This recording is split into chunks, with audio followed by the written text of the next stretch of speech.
One of the most important skills that no one unfortunately teaches us is learning how to learn. It is the single skill that is the vehicle with which we will learn and acquire other skills throughout our lives. Now you can picture this exactly like a vehicle. Let's suppose that you want to go to a specific place, a specific destination. Wouldn't you rather go with a much faster car and save your strength and time for something else rather than going by foot? This is exactly what I'm going to show you in this video. And this methodology has been the fast vehicle for me. By applying this methodology that I developed, I was able not only to learn much faster, but also to be able to retain the information that I was learning and also recall them whenever I wanted. And this skill, of course, is now more important than ever. The era of memorizing information is now completely dead. The future belongs to those people who can critically think, learn new skills fast, apply them, and iterate based on the feedback they receive from the market. So if we want to win in the game of life, we must learn how to learn, really grasp the knowledge, develop critical thinking, and make improvements upon it. And this is where exactly my video comes in.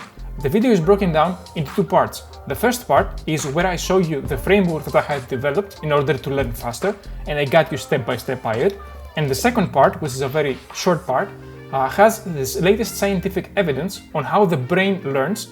And don't worry, I'm not going to bore you with scientific stuff. What I'm going to do is I'm going to show you the techniques that you can use to better take advantage of it.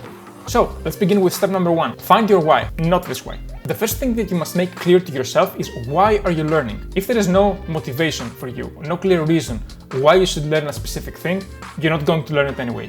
There have been many times in my own life, and I am sure that it has also happened to you guys, that when you deem something to be completely useless, your brain just shuts down and it refuses to learn. Funny enough, I would picture my brain at that very moment as a stubborn mule that refuses to move. And this, of course, can be a very big problem, especially when you know that what you're learning is completely useless, but you have to learn it anyway. And of course, I'm referring to all those university courses that are being taught by some 70-year-old professors who should have retired like 50 years ago and who are not sure if they're dead or alive. Yeah, those guys. And now I can hear all those university students asking, but Michael, how are we going to find our why in those completely useless courses?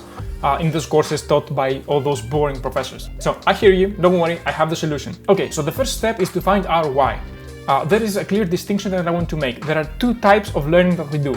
Learning that we know and it's intentional because we have figured out that we need to learn something for our own good. And the second one is things that you have to learn but you don't want to. As you can see in this diagram, on things that you want to learn, that you initiate yourself, your why is very, very clear from the very beginning. For example, I'm studying supply chain management right now because I know it is going to make me a better professional at my job. There are opportunities for me to get promoted and so on and so on. So when I start learning supply chain, my motivation is clear. But what happens in the second case, and this is the trick, let's say, and let's use our example that we used earlier about a university course that you have to learn in order for you to get your master's degree, your bachelor's degree, and so on.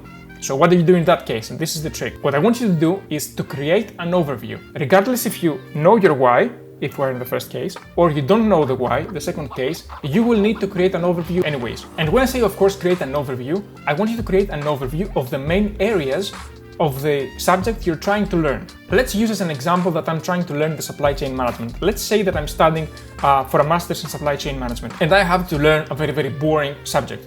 And let's assume that this subject is machine learning, let's say. Now, at the first glance, you have no idea how machine learning connects to the overall master's degree, which is the supply chain management master's degree. So what you do is you create the overview, and by creating the overview, you link it to your overall degree. And that is your why. You have to learn machine learning because machine learning is a part of decision making for supply chain, and decision making for supply chain is connected to your overall degree, which is the master in supply chain management. So create the overview and link that boring subject to your overall why, which is your degree. Without association, there is no connection. If there is no connection, then there is no memory. Creating an overview, we said in the beginning, was serving two purposes. The first one is to find our why, which we already did, but the second one is also very, very important because it creates a structure in our mind on where we're going to store the information once we start learning them. For example, I call this the skeleton technique or the onion technique. You can picture it. In my mind, I always picture a skeleton. Let's say that you're a medical student and you want to learn about the heart, the stomach, the veins, the nervous system, and so on. What you're going to do is you are going to create an overview of the human body, let's say, and you're going to learn this is the heart, this is where its place is, and this is where I'm going to store the information. Whenever I'm going to learn about the stomach, let's say later, this is the stomach, this is where I'm storing information about the stomach and so on, and this is how it all connects. By creating an overview, you create the visual representation of where you're going to store information. So later, much later, like 2 months, 3 months later, after you have completed the course, it will be much easier for you to retrieve information. When someone tells you, oh, tell me this thing about the heart, you have the overview and you know, okay, so this is the heart, here the heart, and here is where I retrieve information from. Now, here's an additional note. By creating the overview, which I would suggest that you print out and put somewhere on your PC, somewhere that you can see it, you can do something else. When you dive deep into a specific subject, let's say that I am deep in machine learning and I'm learning Python and I'm learning all those libraries that I'm importing, somewhere into 2 or 3 hours in studying the course, I will step back and say, hey, why am I learning machine learning? To begin with, by taking a look at the overview you created, you remind yourself that, oh, I am learning machine learning because it affects the decision making and supply chain analytics for the overall supply chain. So print the overview and put it somewhere that you can see. So how do we create the overview? There are a few ways to do it, and it's not one of them, it's all of them together. You can check the contents of a book. Let's use again the example of supply chain. You can check the contents of a book in supply chain management, and the contents are nothing more than a way to organize the main concept, which is supply chain management, into chapters, into sub-contents, or in other words, the knowledge areas. So use the contents of the book to create a self-study guide for you, or to create the overview. Now, I have also made a video on how you can check online without leaving your house and completely for free, how you can check the contents of a book without buying a book. I will put the video somewhere here. So the first way is to check the contents of a book. The second way is to check the curriculum of top universities, especially for programs that you want.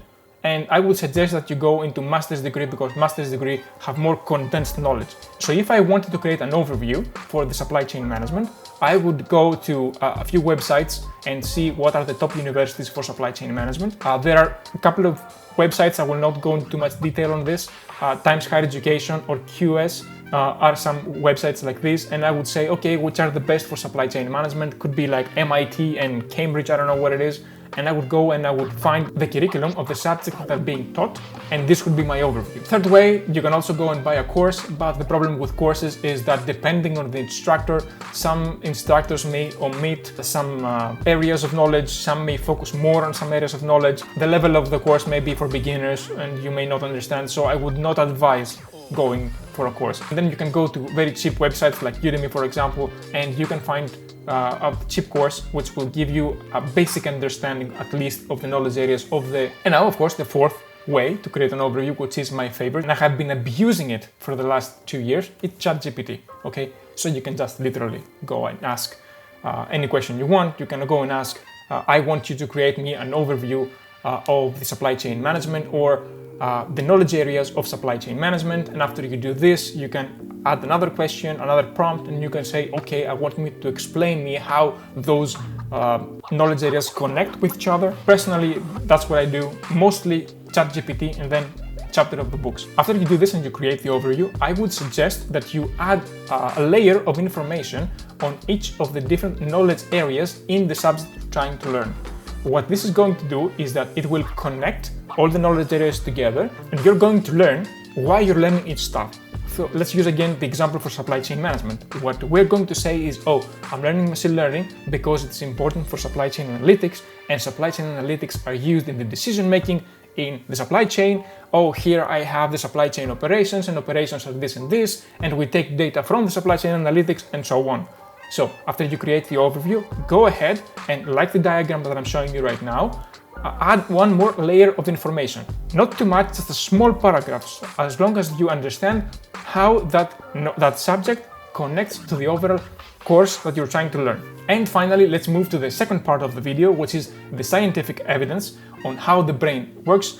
I will not tire you on this. The full video and the information from my side will be linked down below. It's coming from Andrew Huberman, which is a neuroscientist at Stanford University, and he explains very clearly how the brain works. I will give you the short version of it, but I suggest you go and check out his entire video. It's a magnificent video. So, technique number one. During an intense learning period, whether that's 10 minutes or 15 minutes, you have to stop, completely empty your mind. It doesn't matter if you keep your eyes open or shut. Personally, I prefer to keep my eyes shut, empty my mind, and just stay there like this for 10 seconds.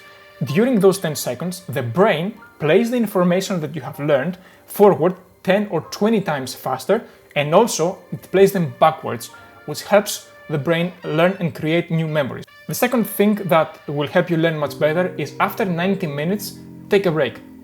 Completely get up from your desk, don't look at your phone, go for a walk or something. The brain needs to rest after 90 minutes approximately. And now the third step, which is also the most important, and I wish I knew this when I was a student, is that you need sleep. Okay, learning happens during sleep. It doesn't happen when you're awake. Many people prefer to take naps, 20 minutes naps, after 1 to 4 hours of study. Personally, I have never done this, but what you need to understand is that, as I explained, learning happens during sleep. Practically what that means is that while we are studying, the brain marks some neurons and some connections to be strengthened, and when I say strengthened, it's create a new memory, in other words, learn, during sleep. So if you don't sleep, you don't learn. Wish I knew this when I was 15, and I would spend sleepless nights, and then I would go and study, and then I would go to write exams on the very next day. So that's all for the video. If you found it useful, hit the like button and consider subscribing. Leave me a comment down below on what you think, and I'll see you in the next video. Bye bye.